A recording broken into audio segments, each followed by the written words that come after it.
Welcome to the In-Betwixt and In-Between. This is Leadership Limbo, a podcast aimed at helping middle managers and their supervisors embrace the discomfort and power of leading themselves and others in the midst of it all. We blend real insight with practical tools to help you lead with self-awareness, purpose, and influence wherever you are on your leadership journey. I'm Josh Hugo, here today with John Clark. We are separated by well over 1,000 miles today. 1,000, in the words of Vanessa Carlton. There's something about going 1,000 miles in one of her songs. So there we go. Okay, I was hoping you were going to start singing it or I would something. walk 500 miles, but how's yours go? Anyway, you've heard of Vanessa Carlton, and maybe you haven't. Vaguely. Is she a 90s singer? Definitely one hit wonder. Well, no, she had another one called Ordinary Day, which is also a good song. So you would not like it. I mean, like, if it doesn't involve like costumes and electronica, I know you're not into it. So Yeah, shout out to Angine de Poitrine. If you're a listener of exploratory microtonal math rock, then you can give them a listen.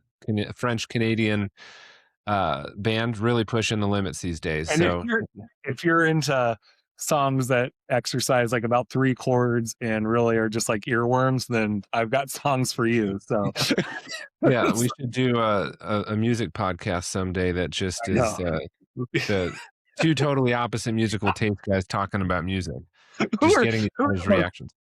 Who are the most opposite musical people that you could find? And let's find them. Yeah, go for it. I do appreciate singer-songwriters. I really do like most forms of music. I do like a lot of different styles. It's mood-based. I just like creativity. I like people who can find ways to channel their inner creative into some sort of medium that sparks an emotional reaction in others. And I think both of those examples do that for people, just maybe not the same people. Some of us get that emotional reaction from Britney Spears' Hit Me Baby One More Time, and others get it through whatever. Yeah, there was a lot of emotional action when I was 14 watching that. Yeah. That was blowing my mind. I was like, whoa, this stuff is something else. Walking down that hallway. Yeah, that is true.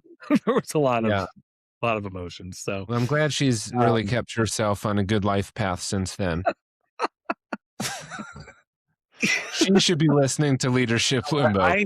We don't need to get into that. I feel bad for her. Her family took advantage of her, and that's not good. Her dad specifically took advantage of her. Oh, boy. He needed Leadership Limbo. Britney Spears needs some Leadership Limbo, and I'm glad that all of you listening know you need some Leadership Limbo. So we're excited to be here with you all today. Always a reminder to download our podcast wherever you get them. Our YouTube is starting to get a lot of good traction. So if you haven't checked out the live video recordings, check it out on YouTube under the same title, Leadership Limbo. Of course, Spotify, Apple, Amazon, all those places where you get podcasts. Leave a comment, leave a rating, and thanks again for tuning in. I'm going to flip it over to you, John. Yeah.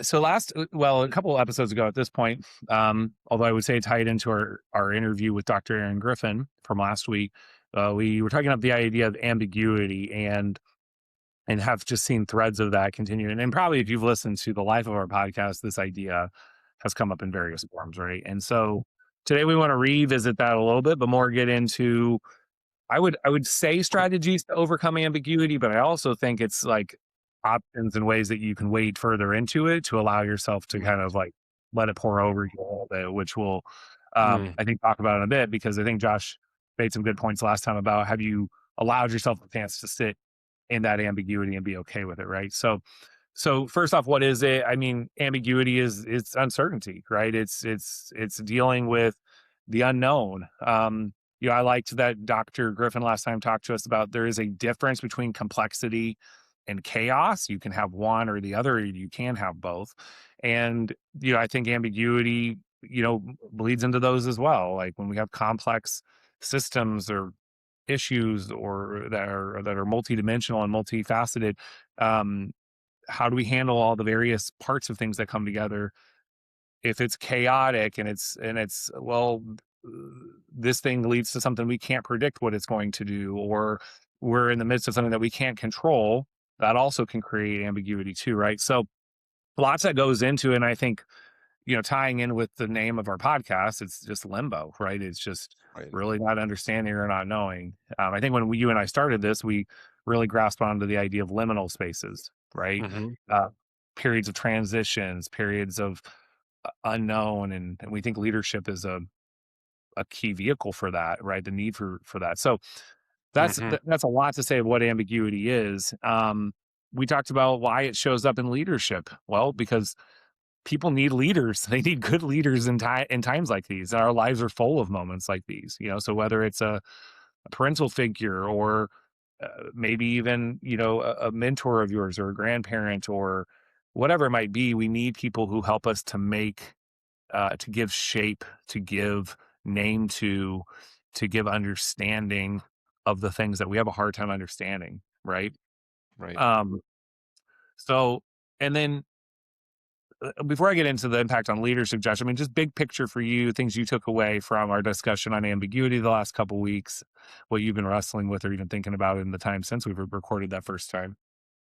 No, I think that you kind of got at it there. And I think that there's just such a tendency, and certainly in myself, I can't speak for how other people think about this or see this, but there's just such a tendency to want to have certainty, right?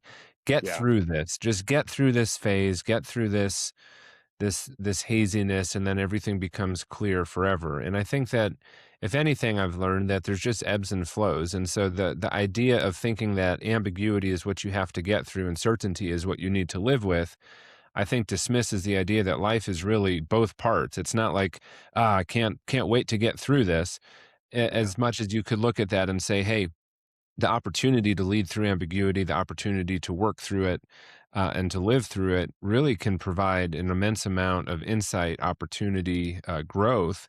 Yeah. And so I think that that position of we're not just trying to get through it, we're trying to learn through it, we're trying to grow through it is a really subtle mindset shift, but I think one that for me personally has certainly allowed me to grow in ways that I would have otherwise probably not grown in had I just been rushing to get through it.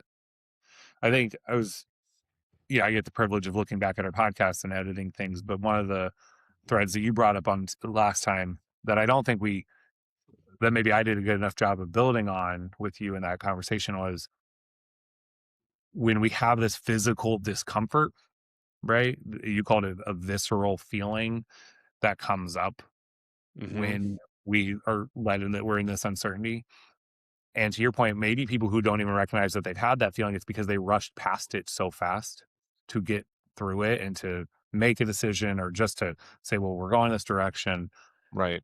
When do we have, the question is there opportunity at times for us to actually sit with this and ask ourselves, like, what is this telling me? Not just what is this telling me about the right decision, like, what is this telling me about the way I think, the way I operate, the things I'm comfortable with, the things I'm uncomfortable with. Um, so I think we'll talk Right. a lot more about that, but Yeah, there's we something will. there that's murky and deep and dark that I think is also worth thinking about too when it comes to how we use the uncertainty to probe a little bit deeper, right? To understand a little bit more. Yeah, I agree. So the impact on middle managers, though, is a little bit more direct, I think, and a little bit more literal because we're getting a little bit into the murkiness of it all. But if you're a middle manager, a lot of it comes from people who give you decisions or angles that you have to take, and they're a little bit like, "Go forth." You were an executor, and you need to execute. Um, and then you have the challenge of yourself sitting in a lot of uncertainty, and I've got to deliver this to people in a way that makes them feel maybe even more confident than I feel right now, right? Mhm. And I got to lead them through Mhm. that. And you got to build the plane a little bit or I got to fly the plane a little bit while I'm building it, right? And Mhm. and that's a challenge. Like, how do you navigate from the tension and the pressure from receiving information that lacks clarity to delivering it and executing it with people while it still sits in that unclear space? So, Yeah. and I think in some ways it's not that. I think what we've tried to say in this podcast is that's not just this is the shitty thing about being a middle manager. That's why nobody wants to do it. I think that's actually about why maybe you have been uniquely chosen to lead in that because that's just a reality Right. of leadership in this position, and it's a good one if you embrace it to a certain degree, with strategies and ways to do that. But instead of just saying, well, that's a real crappy situation you're in, it's more about, great, so how do you continue to flex your ability to manage that and lead through that so that you become exceptional of it, right? So, Yeah. Yep. unique challenge for middle man. I mean, for any leader, but we can see how it has its certain flavor when it comes to middle managers, right? Yeah, I mean, literally in the name itself, like middle management is in the middle, and limbo ambiguity is by definition being in the middle of something that's unresolved. Yeah. So we've had a lot of fun with this topic. I think it's gotten me thinking about a lot. It's one of those things that on my walks I've been, or wherever I am driving, just sitting with and trying to embrace a little bit more. But today we do want to talk about, well, how do you, how do you Yeah, strategize? Well, both, I think both for the sake of moving out of ambiguity when you can, but I think also, Josh, I would argue to sit in it and understand it and name it when it's there too. So we're going to go through yeah, some ideas and some strategies. Some are very concrete, others are more just thought processes that you might take. So yeah, I'm going to let kind of get us going yeah. down this road. But yeah. Well, the very first thing that comes to mind, and I spent some time this past couple of days doing some coaching with folks, these kind of rapid 60-minute coaching sessions, but everything really came back to this. And it's the idea that you have to respond to ambiguity. You cannot react to ambiguity, right? One of those is by choice and by being self-differentiated, which is a term we've thrown out a few times. We're going to need to do like at least an entire episode on the concept. But the long short of it is amidst pressure in an emotional system. So humans are part of emotional systems between relationships between one another, whether it be our family or colleagues or our friends. A self-differentiated leader can see pressure. They can sense pressure. They know it's existing. Ambiguity is a form of pressure, right? Uncertainty creates an emotional reaction of, well, what am I going to do? A self-differentiated leader is able to stand by their principles, and they're going to say, I'm committed to, exploring the depths of this uncertainty without quickly collapsing under the pressure to go to the easiest answer first. Right. Or my principle is to always name this for my team. And we're not going to just say, we got to get out of this stage very quickly, but we're going to actually have to work our way through it with some depth and some breadth, right? Those are principles. That is self differentiation. You're observing anxiety, you're sensing it, but you're not leaving the system as a leader. You're not collapsing it. You're not engaging in conflict with it. And you can kind of respond. The flip side is to react to it, is to go to that place of, gosh, I just can't wait to get to the end of this week. Once this set of unknowns kind of becomes clear for us, it's going to be so much better.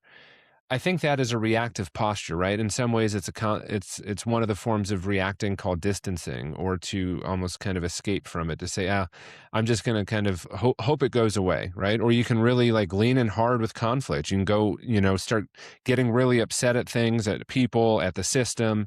Conflict's another reactive posture to ambiguity. We don't want to do that. We've talked a lot about overfunctioning and underfunctioning on this podcast, but you can also start to overfunction, micromanage, take a bunch of responsibilities from the people who should actually be holding those because of your fear of this uncertainty. You start to sense ambiguity. You go and you write a 15-page strategic plan. You have a 15-point checklist for every person for every day of the week because you want to control it. And what Yeah. you're ultimately doing in that place is you're reacting with an over-functioning posture. Or Yeah.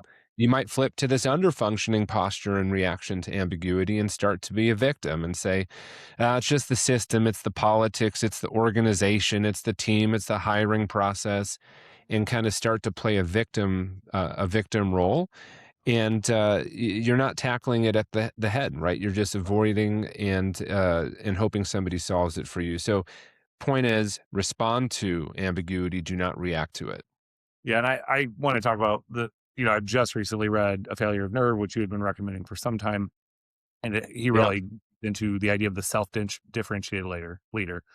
So I want to share in the way that I've come to understand it yeah. too, or one of the ways I have. It's a complex idea, but there are leaders, and Josh was talking about principles and your values and knowing who you are, so that you can stick by that, know what you stand by. So I'm going to come back to that. But what's different is when challenge comes up and you have discomfort, whether it's the way people are reacting and what they want from you, or they really feel that, oh, well, this is the way we should go, John, or I disagree with everything we do in this company, or I disagree with everything you do, or whatever, or the client or whoever it might be, right? Hmm. for some leaders, the thing is like, what can I do to get out of this discomfort and to just constantly like make things feel better for me, like less pressure, less strain. Those are not self-differentiated leaders. They're there just to reduce their own internal in the moment pain, even if it comes at the cost of whatever they need to do long term or what the right thing is to do. Right.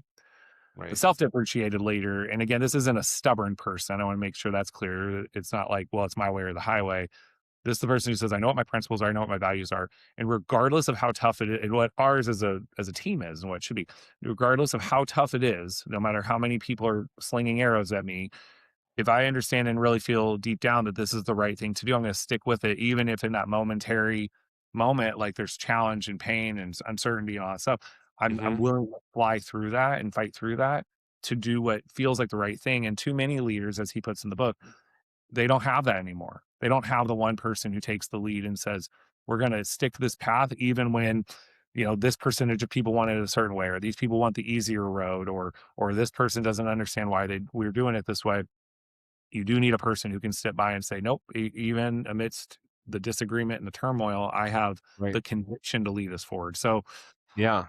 you got to He have even that. gets into while we're talking about Friedman, I'm curious, John, in your thoughts, but he really gets at like one of the measures or one of the moments that that you are operating out of self-differentiation is that people start to try to sabotage your leadership. Yeah.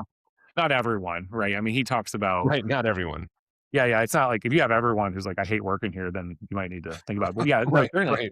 Right. There are people, and I don't know if he has a term for it, but certainly people who he will argue basically don't have the same self-differentiation. And I think he would argue like there are just some people who aren't meant to be the leader. Yeah, And the they're reason, fused. He would say that they've emotionally fused into the system, right? So yeah, they're part of trying to subconsciously maintain homeostasis within the yeah, system, and the system has been used to ones in which if they bring up an opinion out of rage or out of guilt or out of shame, yeah. that the leadership kind of says, well, we don't want to harm you. We don't want to create emotionally, difficult circumstances. Even if that's the case, those people would be what's considered fused into a system. Yeah, the people who get the most upset or, well, this is too hard and we shouldn't be asked to do this. And then leaders, what is happening in modern societies, they're like, I don't want to deal with this conflict. Like, what can we do to make this easier for you? Right. Yeah, and that was Versus, written 30 years ago. That book came out well, 30 and years. yeah. And so, right. Yeah, Exactly. You can see how it's even it's so much only weird. more. If he was writing it today, I mean, he died in the mid 90s. So if he was writing it today, you could see how he would have think that would have evolved. He was kind of an oracle of sorts. Anyway, the point being, to your point, yeah, there are people that will rise up to really push back and to try to break it down. And in part, it's still out of self-interest. It's not just like a maniacal, demonic sort of way of being. It's just more of like, Oh, um, they they have learned that if I'm loud and push against this and go screaming and fighting, I'll get my way from leadership. But the self-differentiated leader sees past that and says, no, we're not gonna bow to that. We're gonna do what's right for us all. So anyway, that was a long time on that one. It's a really interesting topic about being it is. self-differentiated. Um, and I think it can be confused with kind of power hungry if you don't watch it. And I think he has ways in the book of describing around that too. So, Right. well, I'm going to move us past that, even though we could probably spend Let's a go. lot of time Yeah, on let's it. do it. The next one is Josh talked about this one last time. It's name, it's attainment. Good leaders really name, and this doesn't mean that you do it once a year. You name, hey, this is going to be an uncertain moment for us. We're going to have some complexity that's coming up, whether that's, we need to overhaul our strategic plan, or the goal has changed for this particular initiative, or maybe you're in schools and you're dealing with a challenging student situation and a challenging family. As you're approaching that, rather than like, I'll take that as an example because I think a lot of people can relate to it, whether you've worked in schools or not. Rather than saying, "Ugh, this family, let's just kind of ignore them. Let's like do the minimum we can to like put this to the side." You name for your team, hey, this family or this child has these particular sets of challenges. They're gonna approach us in this way. We need to understand, number one, where they're coming from, and we need to like accept that to a certain degree. And we have to know what our principles and stand by them, even when it becomes difficult between, how they Right. respond to what we have to say to them, right? And so, but naming that versus it's all happening and everyone's, throwing their hands in the air and we don't know what to do, it feels a lot different because it feels like you have a plan. you've accepted the fact that it's not just going to get resolved after one meeting or when you tell them one thing to do, that the child and the family is going to get that right. So Hmm. the idea of sometimes we don't name ambiguity or uncertainty with our teams because we think it's a sign of it's a sign of weakness, right? But the truth is, when you name it, I think that a lot of time what you find most of the time is people have the chance to say like, okay, at least we've all acknowledged that. At least now we know. It's when we talked about a few weeks ago with the diminishers. We talked about one of them being the Right. over optimist. Sometimes the over optimist doesn't actually acknowledge how uncertain or unclear something is. They just say, "Oh, we're going to figure it out. We're going to do it." And what people want to hear is you name, this is tough. I know it's hard. Here's, but I think we can get through it. Here's how. That feels very different than Yeah. just like let's What? you know. Yeah. It goes back to the same stuff around self-differentiation or the opposite of it, right? Somebody who's overly optimistic is essentially overfunctioning. They're trying to Yeah. take the responsibility away from others to be able to see the moment for themselves and be responsible for their own reaction by trying to almost proactively preempt their emotional response by saying, "Hey guys, it's going to be great. So regardless of what you actually think about it, I'm going to kind of overwhelm the system with my ideas and say that, I think you're crazy if you don't see how this is such a beautiful thing," right? The reality is people are going to have a reaction. But when you kind of come into it gung ho with this sort of over the top, this is exactly like the beauty of all of this challenge. And you come in kind of like the Stockdale paradox we brought up a few weeks ago as well, with just over optimism. The actual reactive posture that you're taking is over functioning. You're really Yeah. taking the responsibility each person has to see it for what it is away from them. And I think there is a difference between, hey, this is a challenge, but I do believe we can work through this. And Correct. there's opportunity for us in this moment. That is different than, well, I don't even see a problem here, guys. Like, let's just, Right. it's going to be easy. We got this. Those are different. I think they Intention. feel similar, but it's different. Yeah, you give tension, but within that tension, say, but there's opportunity. People Right. would embrace that a lot more than someone who feels like they're blind to the fact that there's a challenge, right? Yeah. Well, Um, I was saying intent, yes, to tension, but also intention or motive, right? oh, Like the intention. subtle difference between these two different kind of what we're getting at through all of this is being responsive means that you're choosing that, knowing that it's anxious. Yeah. Reactive means that you're just what it sounds like. You're just reacting to it. So the user experience might be similar, but your mind is not where it's similar. If you're reacting with this sort of optimism because you're super afraid that people are going to, quit because it's scary, and you try to control that by coming in, guns ablazing with how great it is, that's a reactive posture. But if you know that your principle is, I believe that we can do hard things, and I'm going to tell you that this is possible and it's hard, that's a more principled approach. So, yeah. Yeah. I think as we go through the rest of these, John, they kind of get a little more tactical. So I think we Yeah. kind of put this big umbrella of self-differentiation and this Bowen family system stuff on top of it. But the next one here um, moves from the name it to tame it that John just mentioned to idea of, a culture where risk and failing forward are appropriate. And I think you do hear a lot of leaders talking about this. I think Can that's a you good talk, thing. can you just quick definition of fail forward? I'm sure Yeah, people have exactly. I intuitive, think, but we're talking yeah, about. for sure. Fail forward. I don't know who came up with the term. Do you know if it comes out of a book or something? But I've just heard it. Yeah. Basically, it just means that, we are going to make mistakes, but when you do make a mistake and it quote unquote is a fail, and I put that in quotes on purpose because I think that that's kind of moving away from just like fail means automatically bad. Failing forward means that when you fall short of what you thought the goal was or what you were aiming to do, you learn from it. You just Yeah. move forward from that. And I think a lot of organizations who are very risk averse set up a culture of folks who don't take the appropriate level of risk to advance an initiative, to do the thing that they need to do, to have the conversation that they've been holding off on, and it's stagnant, right? But companies and cultures that believe that people should take risks, leaders who are, again, self differentiated, not overly reactive leaders, believe that their people can go off and make a mistake and learn from it, Yeah. are also the cultures that are most well positioned to be resilient amidst ambiguity. Yeah. And I mean, I saw something somebody posted one time that the real, the real successful industries, they'll have an idea and they'll move to action pretty quick. And I'm not, this isn't me promoting like super fast action, but they move to action when you move to action because you're not afraid of failure, because you've thought it through a little bit and you're like, let's try it, let's go. By the time the next, like the least, the organizations or companies that are a little bit more reticent to try things, you've already done it 2 or 3 times and you've already made a couple mistakes and you've gotten to a much Right. stronger place than they have. So it's also about, yeah, how empowered do people feel to have new ideas and then say, let's go forward with it, Yep. um, so that things can be learned, Yep. right? Yeah. So, Yeah. We're um, not like novel creators of this concept. There's a lot out there around this with agile frameworks and Scrum and sprints yeah, and totally things. all of these a lot of project managers are really good at this. So if you're a project manager listening to this, we'd love to hear from you Right. about the ways that you've built a culture where you can move quickly. Or if you're a project manager who's like, yeah, this is what we got to get to, but what are the barriers you're experiencing? I think that's a space in a lot of orgs that really believe in fail fast, fail forward, fail quick. So a lot we can learn from. Yeah. And if you're a project manager listening to this and you want to come on our podcast, we would love to talk to Love you that. more about what that might mean. Yeah. So the next one is just roles and responsibilities. Sounds real basic, but Josh and I feel like you can't talk about this too much.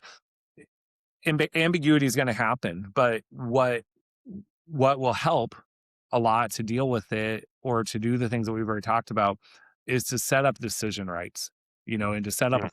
process. There's a few different ones. Rapid, maybe folks have heard of. There's the Mocha method. If you haven't heard of the Daisy, Racy. Yeah, if you haven't heard of them, Google them, right? We can even put them in the show notes. But all of these, one thing they come down to is who has decision rights. Okay. And I don't say this just from okay, make yourself the decision maker and just say I'm the decision maker all the time. This is Don't do actually, that. well, one way of dealing with ambiguity is involve everyone else in the complexity, the chaos, the uncertainty. And that means that they have particular roles in it. And sometimes that can be someone else becomes your decision maker. So, in the same way that you as a middle manager have been given some decision rights when it comes to execution of certain things, or maybe even your boss has said, hey, it's your decision. I want you to sit with this and determine how to deliver it. You can give that to people on your team as well, right? With safeguards, you can also have veto power. There's all sorts of things you can do that we won't get into here, but when you give name first off to who gets to own this decision, who has the right to propel us forward, you already begin to get rid of some of the murkiness because a lot of the ambiguity comes from the uncertainty of who's handling this, like who's Oh, in charge, who has the decision right. It's actually less about the thing itself. I think when it comes to systems and concepts and ideas, sometimes people are okay with that. It's when they just don't know who owns this. And so once you get past yeah. that, you have a little bit better impact. Yeah, I think this is a call up to founders who listen to this or people who've been early stage founders, maybe are no longer in that role. But founders really struggle with this. And, John and I have both been in founding positions across the same organization, different roles. And I think one of the challenges is when you go from a team of 3 people where you're the first person who kind of created it to a team of 12 to a team of 20 to a team of 120.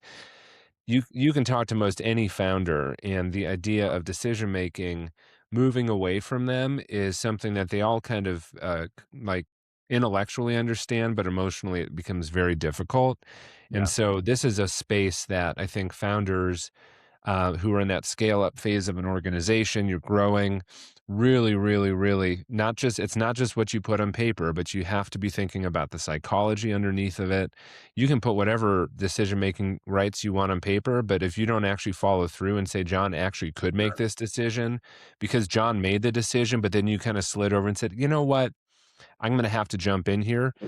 You're just cutting off your team at the legs every single time. So if you're a founder listening to this, definitely pay attention to the idea of roles and responsibilities from both what's on paper side of it, but start really exploring that kind of underpinnings, the emotional underpinnings that might get in the way of you allowing somebody to have both authority and responsibility.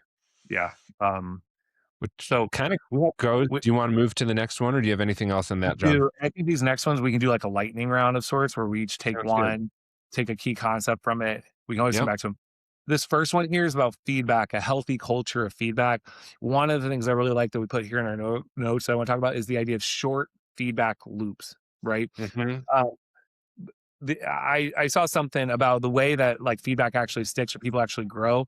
The percentage of which it has effectiveness in terms of people's growth is tied to how quickly they get the feedback, right? So if you in the moment can tell someone feedback, and if you can create conditions where it's non-threatening and people know that's part of your culture and it's actually something they seek, the more likely it is for them to like hear it, but also frame it in what they just experienced and tie the two together and grow from that. Versus if you wait a day, it lessens, and then certainly if you wait a week, it's just something that they hear, but they don't really tie to their development. So feedback, especially feedback where you can do tight loops of feedback, short feedback loops, the better. And especially if it's Okay. like not only that you told them, but then they can practice it again soon, right? Yep. So Jeff, you want to add on to that and then move us into the next one?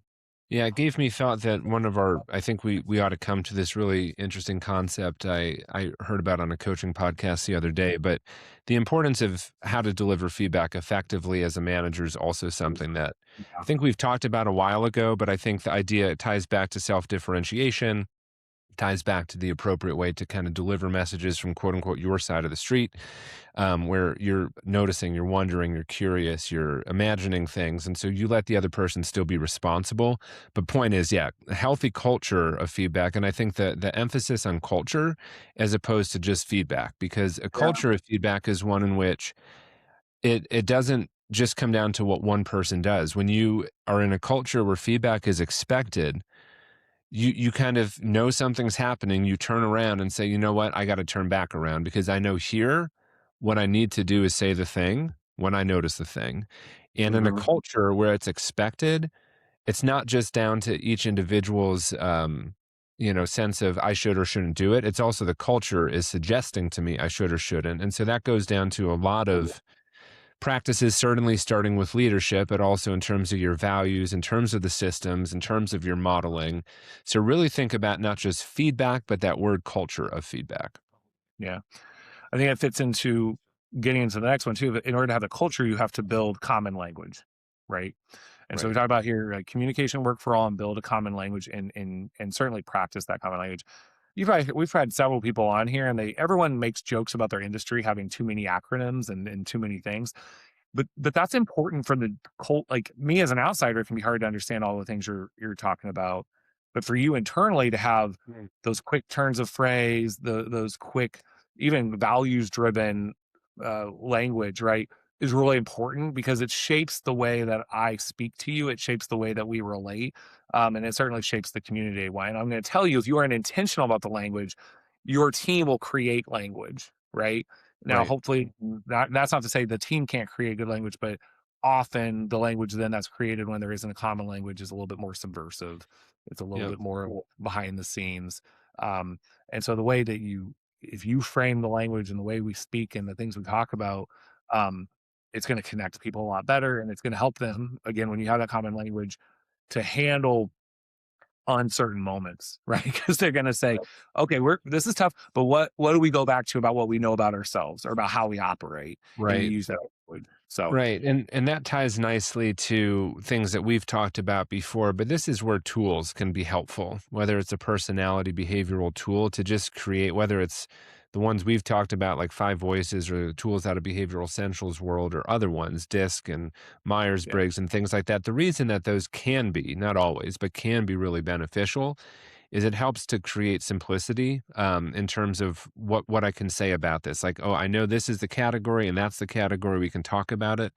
So the more that you can standardize, terminology, certainly helpful, but even leadership concepts through a personality or behavioral driven tool. A lot of companies do that for a reason, and some of the best ones out there use it consistently. So the next one actually feels like, John, we have it in our notes, but it goes back to the culture of feedback. And I had the note here of like, you should always be expected to have the hard conversation. I almost wonder if, it would require a little bit of nuance, but like a value of we say the thing when we see the thing. Like yep, so many problems in organizations, relationships, family, friends comes from not saying the thing when you see the thing. And I'm guilty of that for sure. There's so many things in life that, I can say and give feedback to a lot of things that I see. And there's a number of places where as I get older, I'm realizing, ooh, I buried that, or I didn't say it as a statement. I asked it as a passive aggressive question. And so I think companies, orgs, whatever it might need to be, whatever space you might be in, that have an expectation of, if you see it, we need to say it. I just came out of this construction conference for the last several days, and in the risk management world, that's a very common place. If you see something concerning, you're expected to say something, right? If I thought that nozzle was supposed to be, vertical, not horizontal, should I say something? Yes, you absolutely should. It could be in the right position, but if it's not, maybe you've just, unleashed, 10,000 gallons of water into the basement of a place. So the Yeah. point is, expectations in a company, in an org, to have a conversation when you see it with the source, with the person. Gosh, if every company did that and they could do it well, it doesn't mean just say things without being, mindful of how you deliver a difficult message. That takes a little work. It would go so much further. I mean, think about, for our listeners, for ourselves, how much time is spent, complaining about other people in our business, but not actually to the person who we're frustrated with. Yeah. A lot of time. Lot of time. Tons. So much time. Yeah. I mean, I have nothing else to add. I mean, I think that's the one we Yeah. could most episodes on the idea of like, are you willing to have the hard conversation? Are you willing to say the thing when you notice? And to tie it back to the first thing of, um, the short feedback loops. That's not something you start. Most things you don't need to wait to give it to people. And I Right. think what about the comfort of like, actually, I can give micro amounts of feedback versus like everything piles up and now I have to give you a ton of feedback. Yeah. I'll That throw it that into should your end of year. makes it a lot easier, right? And then the last thing here we would say for any of this is there's an element of how can I practice this so that when the actual problem surfaces, we're ready to handle it. So whether that's at a team retreat or actually maybe you're just forming a new team, Josh went back to the idea of a startup. Where do I bring us together? And maybe it's even in our weekly meetings. Sure, there's a lot of time for strategy and are we hitting the metrics on this? But do you build it in time to say, hey, I want to give us a scenario and I want us to practice something related to it. So whether it's like, here's a scenario of one of our staff members who does this challenging thing, how are we going to address that in the moment? Or, hey, I want to give you a scenario of a situation we're facing that's going to showcase a lot of uncertainty. I want you to practice how you deliver this information to your team and name the fact that there's ambiguity, right? Yep. Or, hey, here's an example. How are you, like, what are those you're going to set up your team to fail forward in leading this, whatever it Yeah. might be, right? Practice those things because then you just create the muscle memory when it comes up. Your middle managers, Yep. the individual contributors on your team are ready to go, right? Yep. I think sometimes we are trying to practice. We are literally trying to build a plane as we fly it when we don't practice these things ahead of time, right? Yep. And so just the more feedback you build in, and it again, you can do this in small 5 to 10 minute segments each week at a standing huddle. It can be at your team meeting. It could be at the beginning of a staff meeting. It does not have to be something that you spend hours doing, but Right. in the cumulative, if you do a little bit each week, your team's going to be ready for these moments, and you're going to be ready. So, Yeah. any Sounds like additional good thoughts? homework, honestly. Like, as far as Yeah, where we want to leave you with things today, pick something to practice. Podcasts can be a really good space to, oh, that was fun to listen to, is good theory. And obviously we're not directly working with you or coaching you or anything like that at the moment. Well, possibly, but most of you are not. So we can't necessarily hold you accountable to say, hey, what are you going to actually do here? But actually do something. Like we really do want this podcast to be a place where you actually do something. So pick something to practice this week. This is a wide ranging conversation as far as this big umbrella of ambiguity. And so I think we covered some really helpful gems for that I think would help anyone who's thinking about navigating ambiguity as a manager, supervisor, executive. So pick something, practice something, do something. Don't just listen to this and say that was nice. Go out there and do it. So with that being said, John, I'll flip it back to you to close us out. and as a reminder, there can be a lot of fun in the uncertainty. There can be a lot you can learn. And I think the minute to go back to the point that Josh made that we made at the beginning of this, when it happens, when you're feeling it, don't be afraid to just like wait in it for a minute, WADE and wait, I guess, but just wait in it and say like, okay, what is pouring over me right now? What can I learn from this? And that's powerful. Another quick reminder that, we were able to have this great conversation and kind of learn a lot ourselves because of a suggestion for a topic that came to us. So if you have ideas, please send them along, even if it's just one word and you're like, I want to do something that's on, conflict. Great. Josh and I are happy to talk about it, or whatever you have. Like, at the end of the day, this is just two people having a conversation. And so we'd like to invite you into that by giving us things to talk about. And so until next time, this has been Leadership Limbo, where we make space for the tension and tools for the journey. See you in the in-between.